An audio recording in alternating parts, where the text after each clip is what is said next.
On this episode of Indefectible, honoring the men and women who had the courage to stand up for truth and lay the foundation for future generations of Catholics. And I'll never forget the day this priest gave a very liberal sermon, and right in the middle of the sermon my father snapped his finger and said, we all got up, genuflected, and walked out. And I'll never forget that because the church was packed and we were up in the front.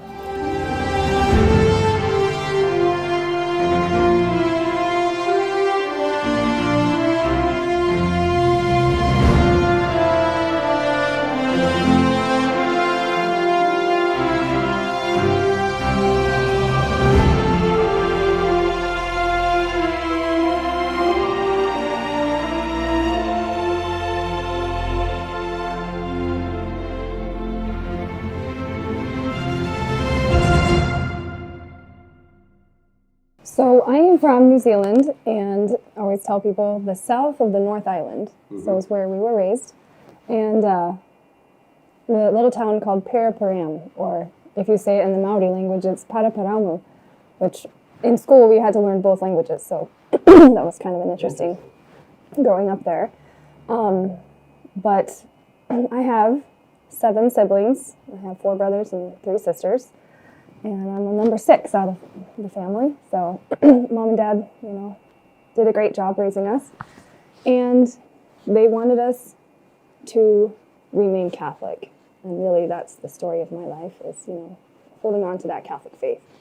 Well, I worked for the airline. I lived close to the airport in Carter Lake, Iowa, and I went to Mass at Sacred Heart Church up on Benny Street in Omaha. And the old Monsignor there, Monsignor Osdick, he wouldn't change. And so I didn't move away from there until 1966. So I didn't see any changes. I heard about them. We've both been in the traditional movement since 1976.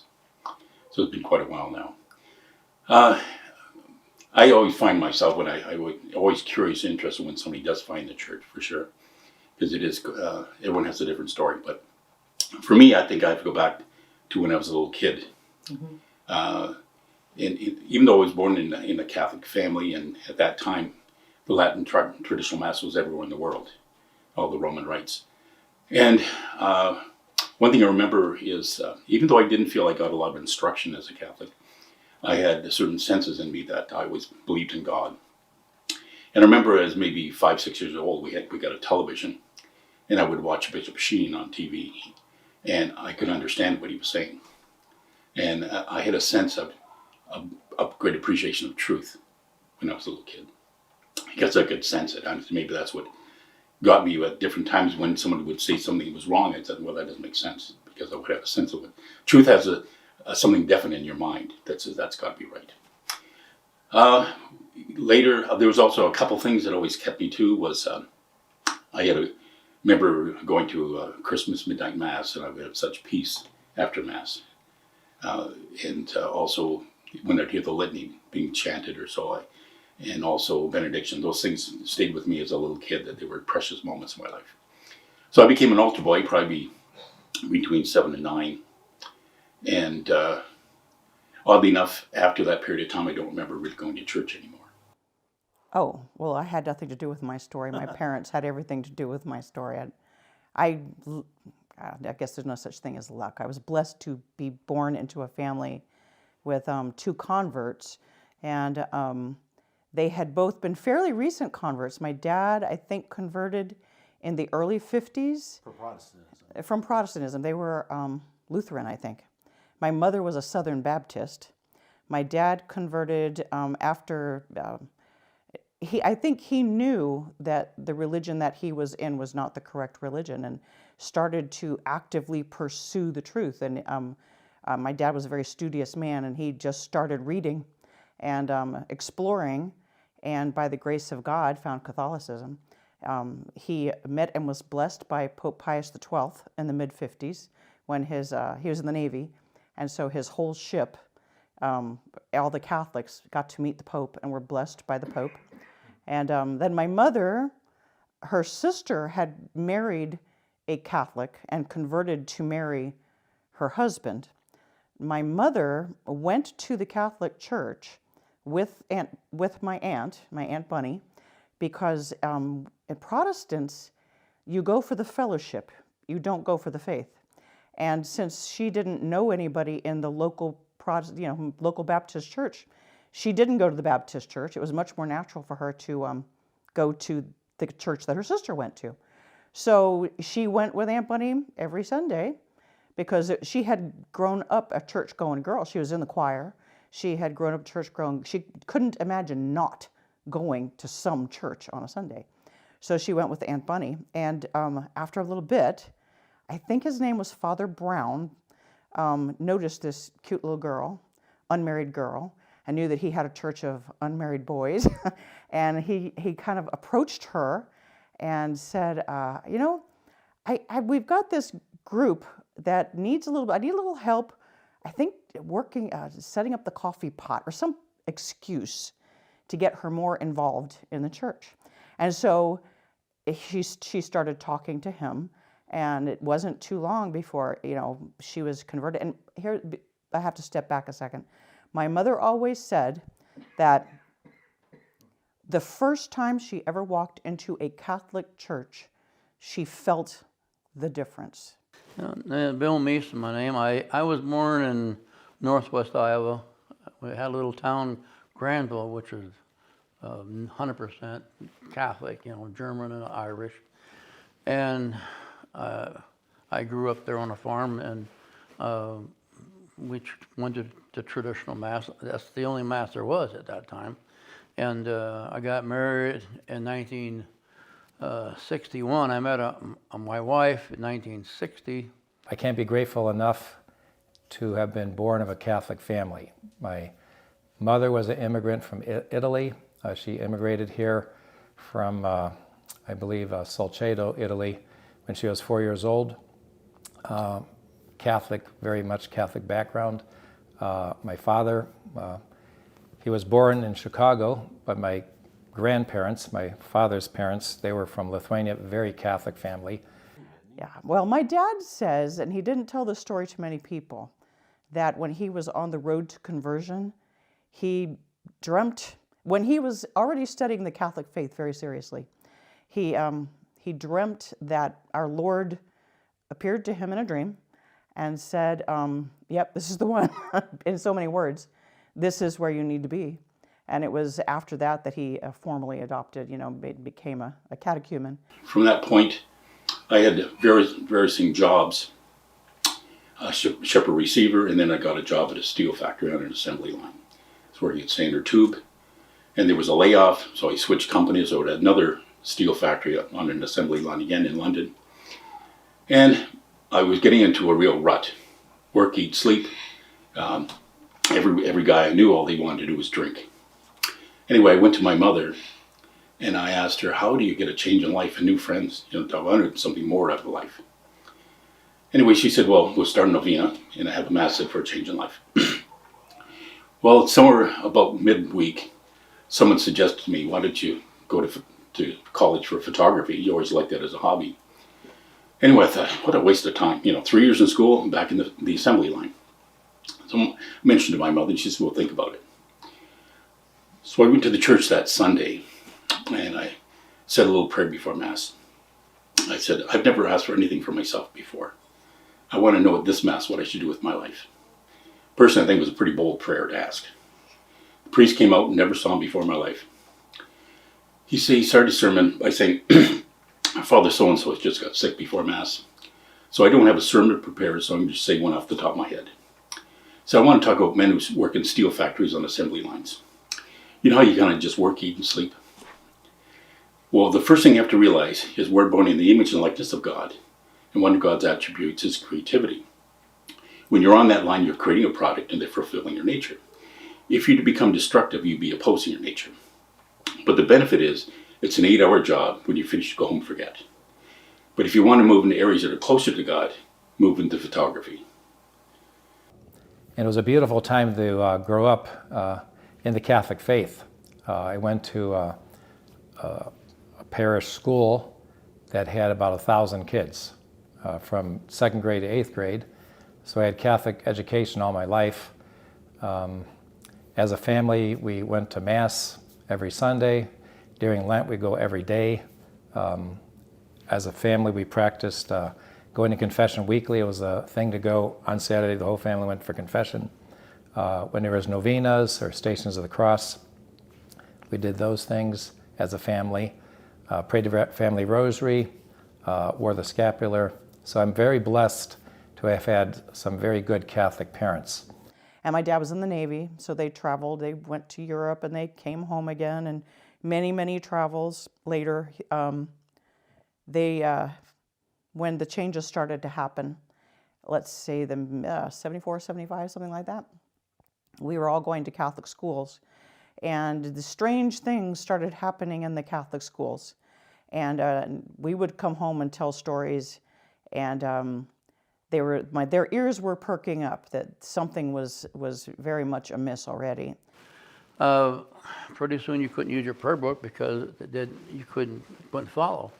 So they said, well, we got a solution to that problem. We're going to have a pamphlet, a missalette every month, a new missalette. So then, and it kept changing and changing and changing. And like a little hole in the tire, just kept tire going down, you know. So my mom and dad were attending the Novus Ordo, and there had been contention just building with difficulties in, they were being taught things that were just not right, heretical, not what Christ would have taught. And it just bothered my dad, with much chagrin, he would go to church on Sundays. And I remember the battles my father used to have with the priest with regard to the changes. My brother was in a Catholic seminary, and my parents, after I believe it was like 3 years in a seminary, my parents, counseled them to get out of the seminary because things were changing very quickly. I moved to California in 1964.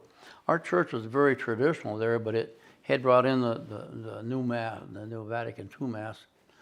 And when I got to California, it was a different ballgame because it was very liberal out there. And we'd go from, we lived in Lakewood, California, and we'd travel all the different parishes around and try to find one that wasn't so liberal, And we finally found one that we thought we could stomach, more or less.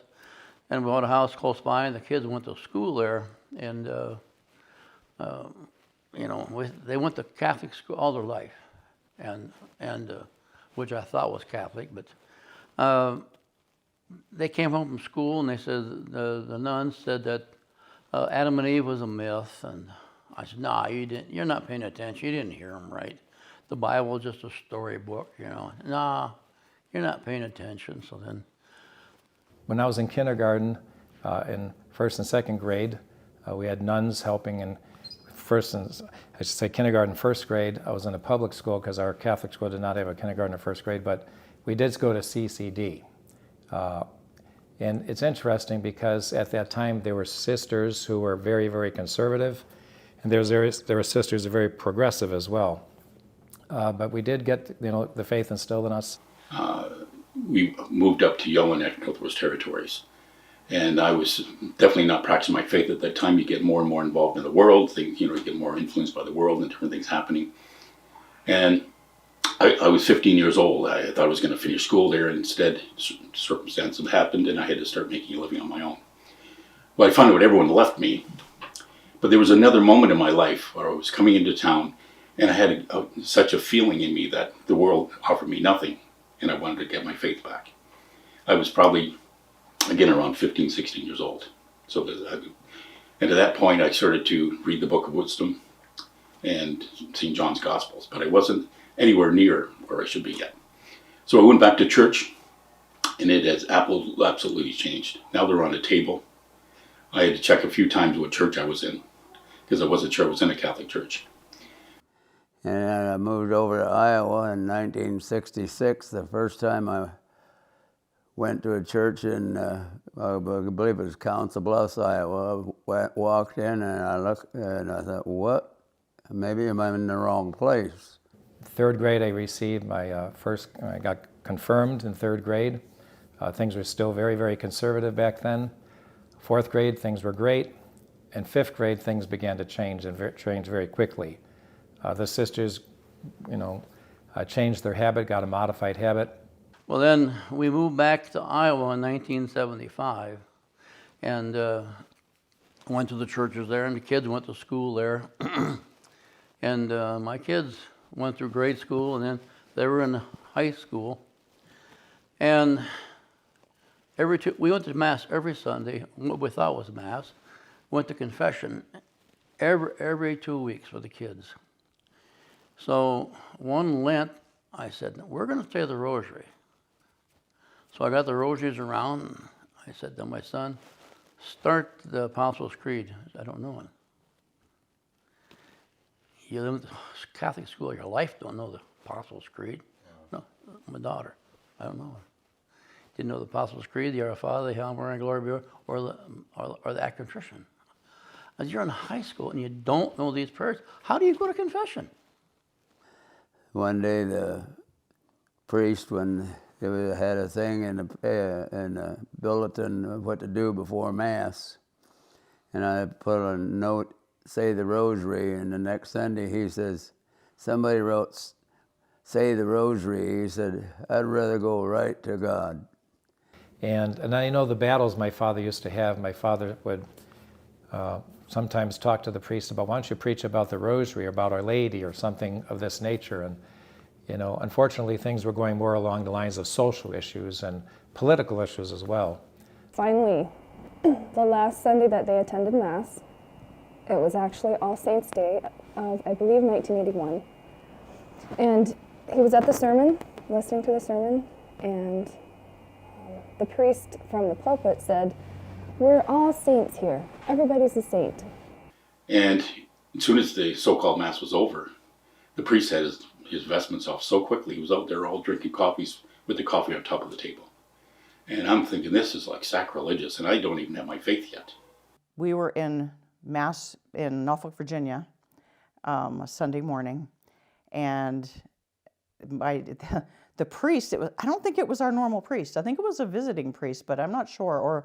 There were about 4 priests in the parish, and it was one of them that stood up in the pulpit, and it was wildly gesticulating. All of us children were like, it was not normal. And he said, and he gestured to our Lord on the crucifix, and he said, you don't have to worry about your sins. He died for your sins. I remember that. I think I go back to 4th grade. The priest at the time came into our classroom to give a class instead of sister, and he drew a big mountain on the board, and he said, this mountain represents life, and the top of the mountain's heaven.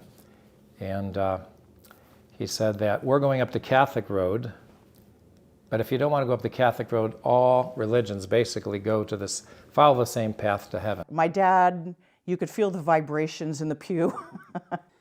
And my wife was with me, and we walked out that day, and I said, that's it, I'm done. And my dad tapped my mom, we're leaving. And they left. And that was the last time they went to the Novus Ordo. And my dad stood up, motioned to us children, right in the middle of the sermon, and all 7 children, no, it would have been 6 children probably at that time, maybe 5 or 6 at that time, just followed, and we were like, what? And I'll never forget the day this priest gave a very liberal sermon, and right in the middle of the sermon, my father snapped his finger and said, we all got up, genuflected, and walked out. Followed my dad out the pew, out and down the aisle.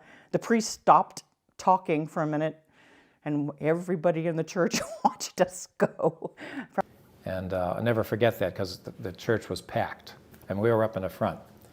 And they had a priest that they knew there. He was an older priest by the name of Father Wall. And he was a good priest. And my dad said to him, look at all the things that are going on. Look at all these bad things that they're teaching us, they're showing us. These are not right. And he said, I know, but what do you want me to do about it? What's his answer? A day or 2 later, I'd been home from school, and my father was working, doing something in the kitchen, putting up some wallpaper or something.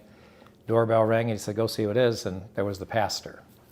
And I went and said, Father Madden's at the door, and my father said, well, tell him apologize. I would come and greet him, but I'm putting up this wallpaper. Everything's wet right now. I got to put it up right now. So I asked Father, would you come in? My father's working in the kitchen. He can't come and greet you here. So my dad was very respectful. And Father Madden said, you know about Sunday? My dad said, I know about Sunday.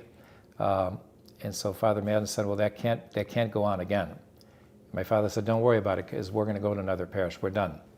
By the grace of God, to this day, I do not know how he knew that Father Francis Fenton, was in Norfolk, Virginia, or Virginia Beach area, and was through the ORCM at the time, and was giving talks. So we began attending a mass up in northern Chicago. Father Leonard McNamara, he was an old priest, a very, very holy priest, and he was allowed to have the Latin Mass. He was basically retired, I believe he was in his late 80s, and he would have Mass at the side altar of Our Lady. I'll never forget his custom when he'd go out for Mass was to have a flower to Our Lady. He'd go out and genuflect as best he could and put the flower on Our Lady's feet, Our Lady's feet at the statue, and then begin the Latin Mass. I worked for the airline, and if there was a Mass in New York and I had the days off, I'd fly to New York to go to Mass. I've been in New Orleans 2 or 3 times, Arizona 2 or 3 times, Seattle, Spokane 2 or 3 times, because now I knew why God gave me that job. So I knew I could get there, but I didn't know if I'd get back. But here I am. And it's kind of interesting because we could basically tell who were the ones who really knew what was going on in the church and who were not. Because as Father Leonard McNamara was passing or distributing communion, a Novus Ordo priest, a modern priest, would come out and go over the table, the modern tabernacle, and he'd go to distribute communion, and people would get up and walk away from him and go over to Father Leonard McNamara. So we knew, those people know that the Novus Ordo is not a good Mass. And we got to chat here and there along the way, and we realized we're both Catholics. And the first time we went out on this date was at her father's house to attend the Latin traditional Mass. So Father Norman, it was his first time at Mr. Stieber's house. And when I got there, Father asked me, have you ever served the Mass before? And I said, well, I was an altar boy when I was a kid. But he said, well, I want you to serve. So it's a very important part of my life right there, because when I was serving the Mass, I'm sure my angel had to translate my Latin. But anyway, in that Mass, I had a real serious impression that this Mass was serious, it was important, and people are trying to destroy it. And I thought that would be terrible. So I came back the next Sunday, served Mass again. Now, a more serious impression affected my soul that time. And this was like our Lord talking to me, saying, if you attend this Mass, a priest will say it. But if you take the easy way out, I will say on your judgment day, I was counting on you and you let me down. We knew something was wrong in the church. We knew there was elements there that were no good. We looked for what was the most conservative parish we could find. And then we were able to hear a lecture by, at the time, Brother Dennis Chacoin, and he explained and put everything together that the changes in the church and whatever, they were obviously done to destroy the church, destroy the faith. This tied in with Our Lady's third secret of Fatima. So that night there was a lecture, and I didn't know I was going to get there on time, so I had my son go over and record it.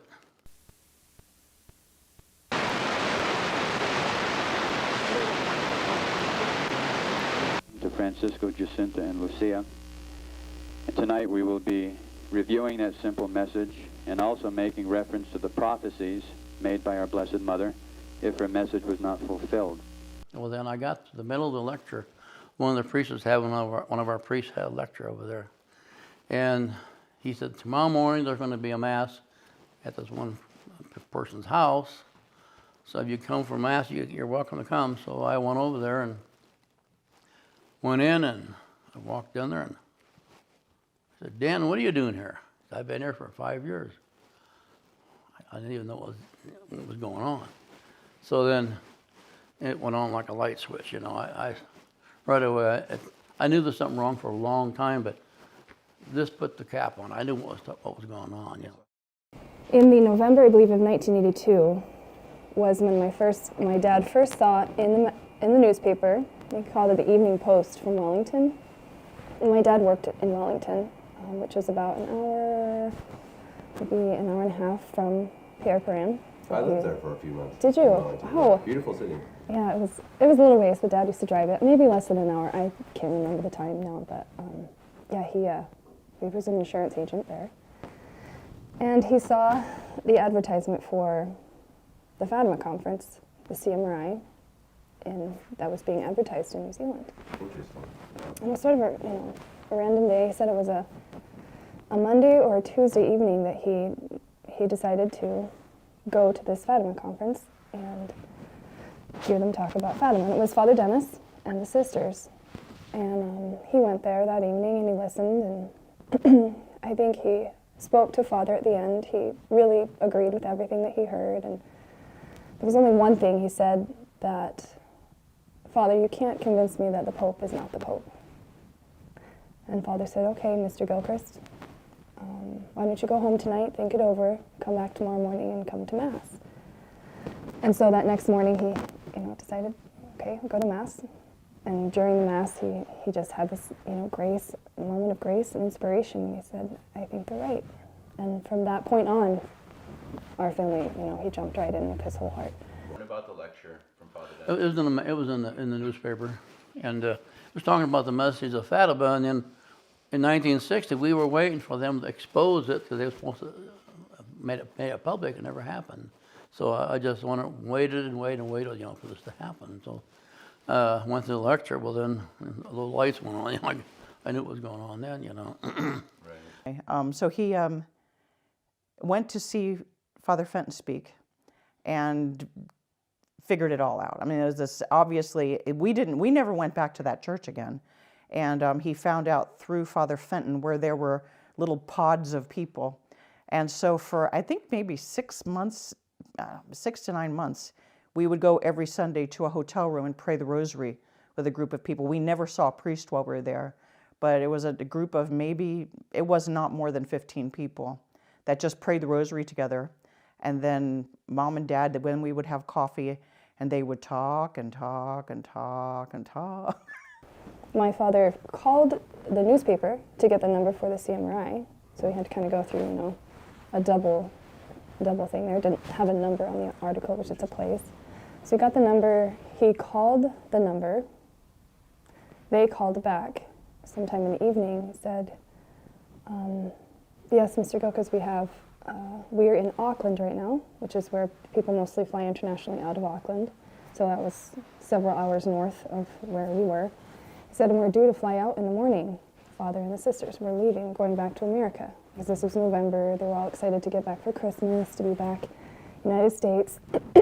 Well, everything got canceled, flights got canceled. They changed their whole entire schedule, came back because of my dad and our family, and held the conference. And Dad said there was about 60 people there at the conference, that last conference that they had. And no, circumstances happened. We only had a few masses at Mr. Stever's house.